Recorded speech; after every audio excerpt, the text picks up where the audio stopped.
Anyway, I'm talking about Alzheimer's disease, and I've been doing that for about 8 weeks now. And a few weeks ago, I heard an expert speaking to a group of lay people that Alzheimer's disease isn't just memory loss, it's really brain failure.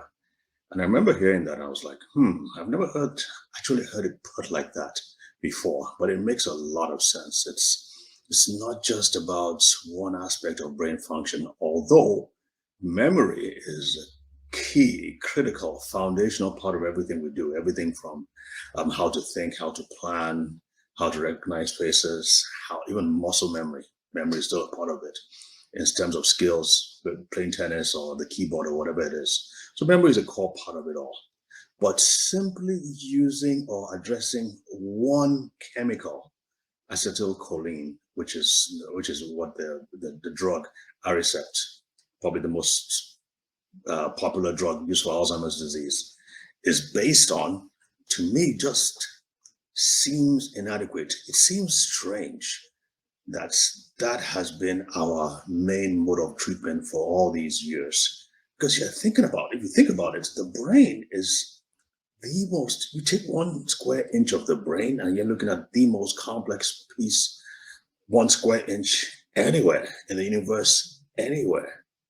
And simply just focusing on one solitary neurotransmitter, acetylcholine, and just being focused on boosting the levels of that neurotransmitter seems to me, even without looking at the records past, it seems to me that's just not going to be enough. And of course, it really hasn't been that successful. And it may delay further loss of memory for a little bit, but it doesn't really address the core structural and physiological and biochemical abnormalities in the brain. And again, the brain is the most complex piece of machinery anywhere.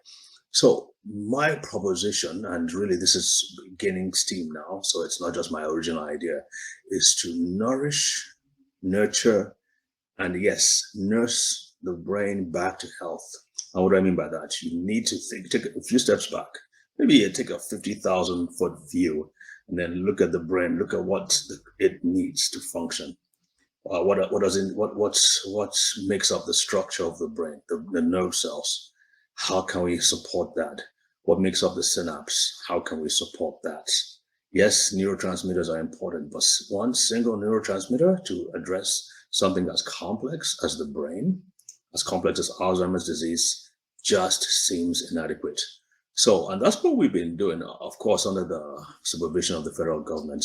We've been addressing brain disorders, especially dementias, in elderly people. And we basically, no drugs, we don't use drugs at all, but we've basically been looking at the nutrients that help to support the structure and the function, and yes, the defense of the brain cells. And the results have been remarkable, I have to say. I mean, not to toot my own horn, but we've gotten some really, really good results.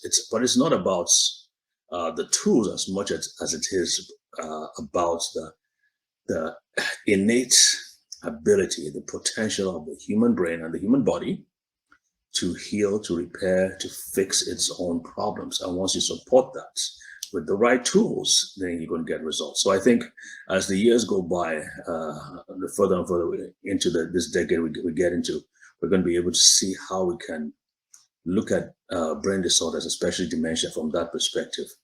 Because as you know, it's only going to get worse. They say in the next couple of decades, it's going to be over $1 trillion. The burden on this country alone is going to be over $1 trillion just to take care of Alzheimer's disease. That is simply not sustainable. So I think it's very important that we all, lay people as well as medical professionals, all begin to look at Alzheimer's disease from that perspective. And yes, as the experts and the geniuses in the higher levels and the research centers come up with better drugs, yes, that will be part of the picture. But simply ignoring everything and ignoring the basic needs of the brain and simply just being focused on drugs alone, to me, and I think you would agree with me that simply isn't the way to go. You've got to bring everything together, the standard medications as well as common sense basic nutrients, bring them together and you get a winning combination. So that's my riff for today, and I will talk to you later. Bye.